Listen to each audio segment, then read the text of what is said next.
Renee. And it's after the holidays a little bit. Survived the holidays. Yeah, we survived it. But we got some nice presents and all that. You get the stick? No, don't look at mine. Don't look at mine. Oh, it's there. What else are we going to look at? It's right there. I'm carrying that with me wherever I go.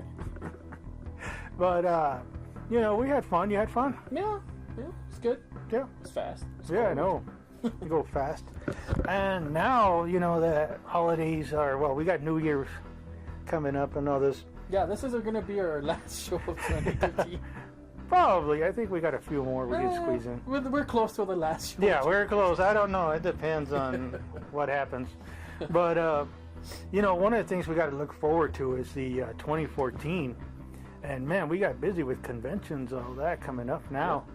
And one that we're looking forward to is the Epic coming in March, which is brought to you by the El Paso Comic-Con guys.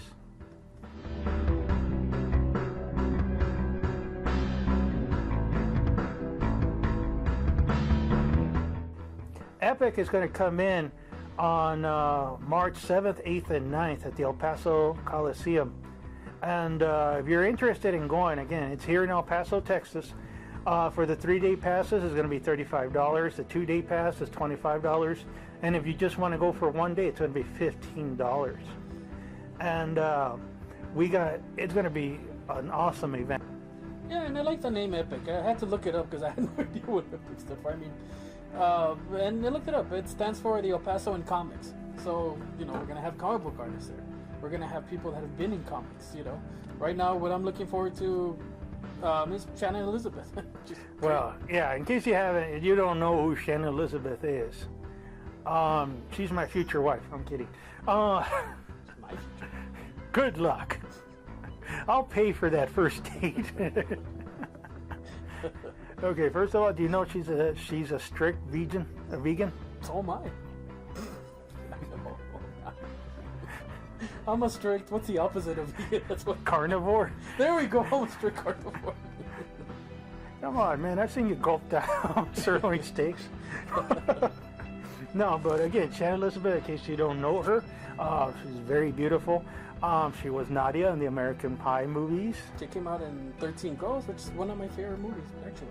You know, she was also in one of my favorite B movies, Night of the Demons. Oh, I remember. That was a good movie. Yeah, that was a good movie. She was in Tomcats. She played a cop in Tomcats. That very convincing cop, too, in Tomcats. Yeah, she was great in that one.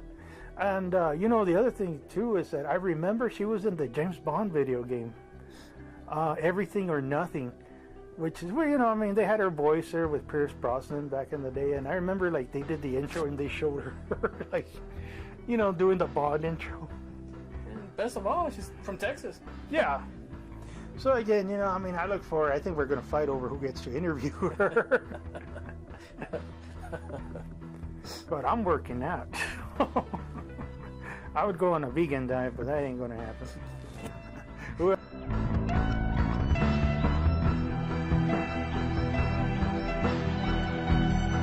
else we got?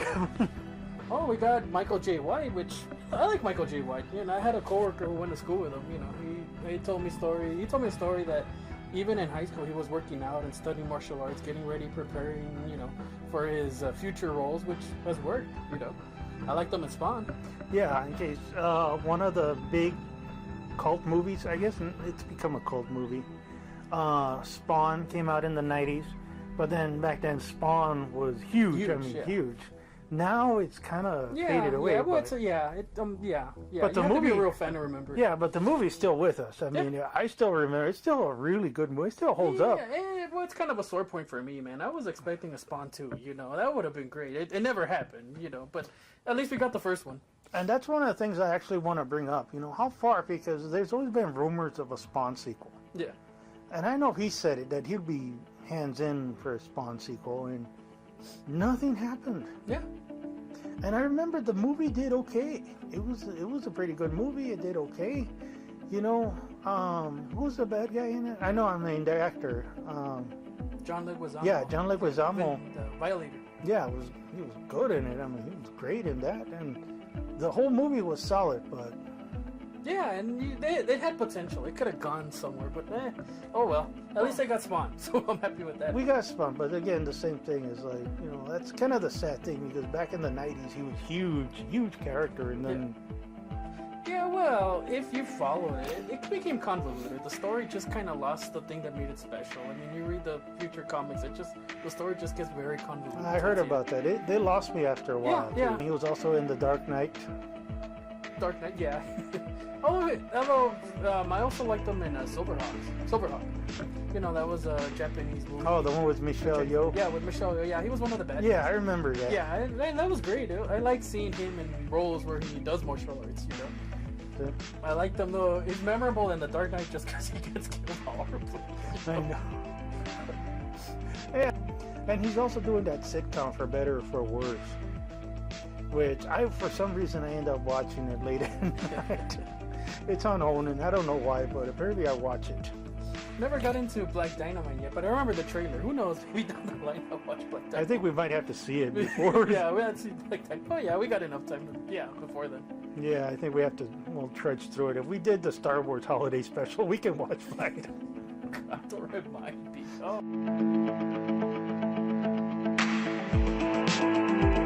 Well, let me tell you this other one I am really looking forward to. Deep Roy. Deep Roy is one of those guys that I've just always wanted to meet because he's done some interesting stuff. I mean, some people know him. I remember my wife knows him from The Never Ending Story. And he was the guy on the snail. I never got the flying dog. What is it? A flying snake dog? It's a dragon dog. If I was going to call it anything, it's a dragon dog. All right, I'll take your word for that. But other people might know him from playing the Oompa Loompa in Tim Burton's Charlie and the Chocolate Factory. Did a good job there, too. I know. Yeah, man, that poor guy. I felt sorry for him when I was watching that movie because he was every Oompa Loompa. So again, there's stories you got to talk about that. And, he's done some of the B horror movies. I remember we saw him in that Howling movie with the circus. Oh, yeah. Yeah, he was filling up the half woman, half man. And for modern viewers, too, he was in Star Trek.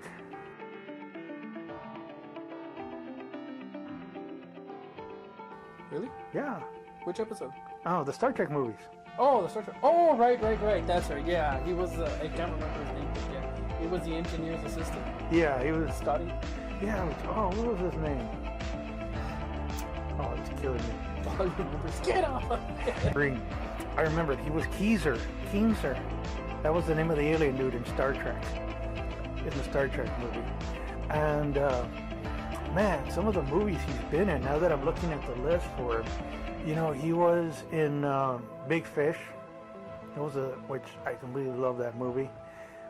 He had that little cameo in Transformers, Revenge of the Fallen, where he was like the commander, Egyptian guard. And he was in. He was also again little tidbit. He was one of the three ghosts in the Haunted Mansion. Who were the hitchhiking ghosts? He was little that. So man, this guy was like in everything. I mean, I'm looking at his list, and my God, that's a long list of movies he's been in. I liked him in Wolfpack of Reseda. That was an interesting series. Really short. I mean, it wasn't a giant series, but it was good for what it was. Don't use giant. You're gonna get in trouble. We're gonna get letters, dude. It came out in Doctor Who. Yeah. Wow, and one of my favorite episodes, Trials of the Time Lord. Wow. Oh yeah. The Talons of Wing Chun. Actually, no, Talons of Wing Chun. Chang was one of my all-time favorite episodes. Yeah, that was with the Tom Baker. Tom Baker. Yeah, Tom Baker ones. Yeah. Yeah. Wow, that's interesting. He was Tin Man in Return to Oz. Yeah, this man has. Wow. And his name in the Never-Ending Story was Teeny Weeny. Well, keep in mind, it was the early 80s. He was in Blake 7. Wow. I thought he shows. Wow. I'm impressed. Yeah, he was in Flash Gordon. He was in Flash Gordon? Yeah, he was Princess Aura's pet. Wow. So, my God, this guy's been in a lot of movies. A lot of very personal movies that I really love. Wow. Yeah, I was like, yeah. Oh, another guest that they've added that I've seen here, Eric Bausfeld. Again, that name's not ringing a bell, but he's a character that you know and that we all know and love. He is Admiral Akbar. Admiral Akbar! Hey! It's a trap! What was that thing we had on our webpage? You know? No, honey, I don't want a Christmas present. It's a trap! Yeah.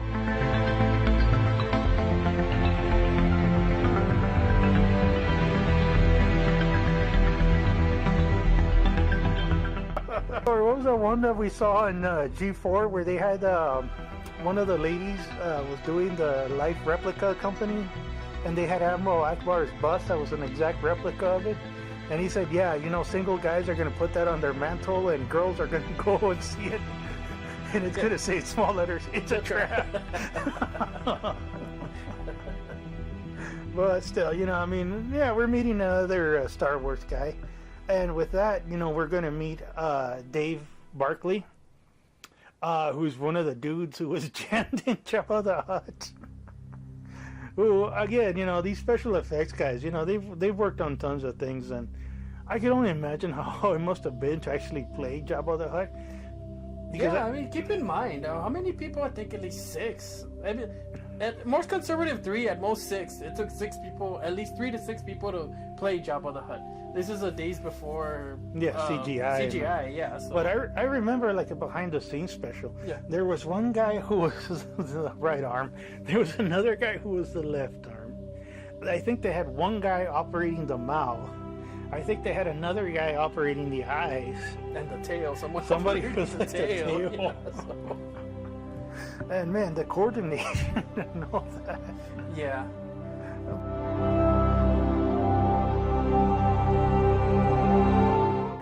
Corey Dee Williams is also going to be there. He was one of the guards, or one of the guardsmen. He was one of the guardsmen for sure in Jabba the Hutt. So, again, he's going to tell us stories.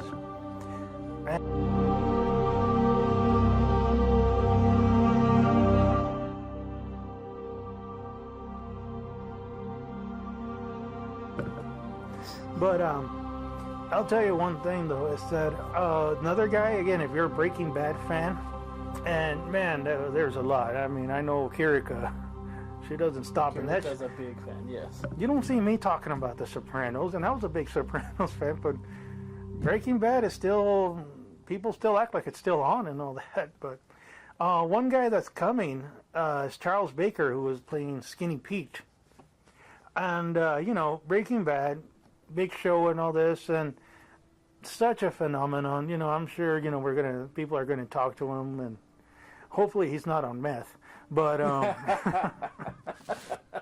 well, I remember, you know, I mean, I wasn't a big hardcore Breaking Bad fan. You know, I watched a few episodes and then I jumped, and you know, I wasn't that dedicated to it. But I knew the guy, and sometimes those meth guys scared me on the show because I was like, I hope they're acting, or, you know, they're not like one of those committed actors who really wants to get in the role.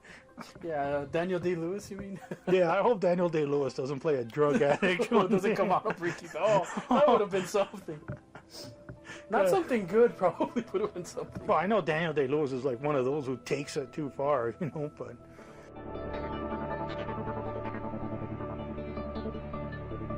You know, one of the girls I'm absolutely looking forward to meeting is Nicole Marie Jean.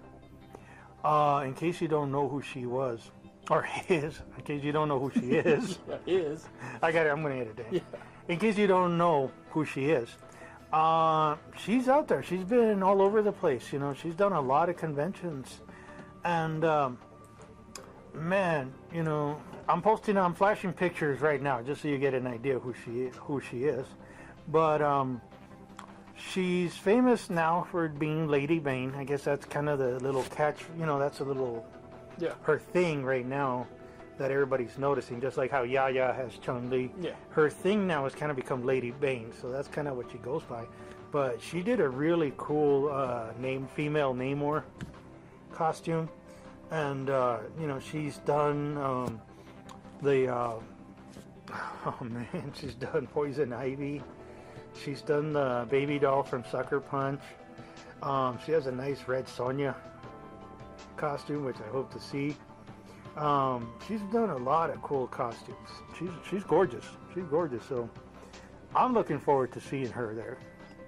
We also got somebody new, and I just noticed this today. We got a Nadia Anton. She's also a cosplayer coming to El Paso, coming to the Epic too. Yeah. She's interesting. I mean, she looks to be coming out with roles of fighting games. I mean, she was Terry Bogard in one of them. Yeah. And on this one, she's the picture I'm looking at right now is the Vega one, and she looks great. It is a great Vega costume. Yeah, I remember hearing that at the OPCON. She showed up as Supergirl. Really? Oh, yeah. cool. So again, I think she's an up-and-comer. Yeah. So, it's nice seeing them. One thing I always find interesting. Yeah, it's nice seeing them. And I'll be seeing them a lot. No, but you ever notice that hot girls dressing up in male costumes is okay, but you can't have the reverse? Well, you could. It'd be wrong, but you could. Well, nobody wants to see me in a Wonder Woman costume. Yeah, nobody. That's right. We saw Skinner in a Catwoman costume. They said it was Catman. Yeah, that was wrong. Yeah, I know. Or what's it called, the Halloween one where all the girls or all the women are dressed like Catwoman? And then the comic book guy is walking dressed like Catwoman too. And he's like, it's Halloween? No, you're heading toward a comic book convention.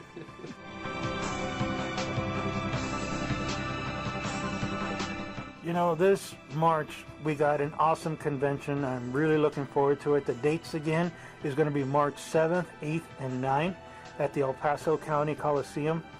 Tickets, again, you can go to the OPCON, it's the OPCON website, because it's OPCON sponsoring it. And I'm flashing you the email ad, you the website info, their Facebook info, so you can check them out, get a little bit more info on them. It's not just going to be celebrities too. I mean, it's comic books. They're going to have a lot of comic book artists showing up. There's going to be a lot of art to be sold. I'm sure there's going to be a lot of collectibles to be mined. I'm always on the shop for action figures and all that. I know you like the good comic books. Yeah. Yeah. I'm hoping to get some good sketches done and all that. And again, there's always activities there. I know they're going to have a fencing club who's going to do an homage to Star Wars. Cool. Some big artists are going to be there too, which we can talk about later. So again, ladies and gentlemen, catch the Epic in March. Hope to see you there.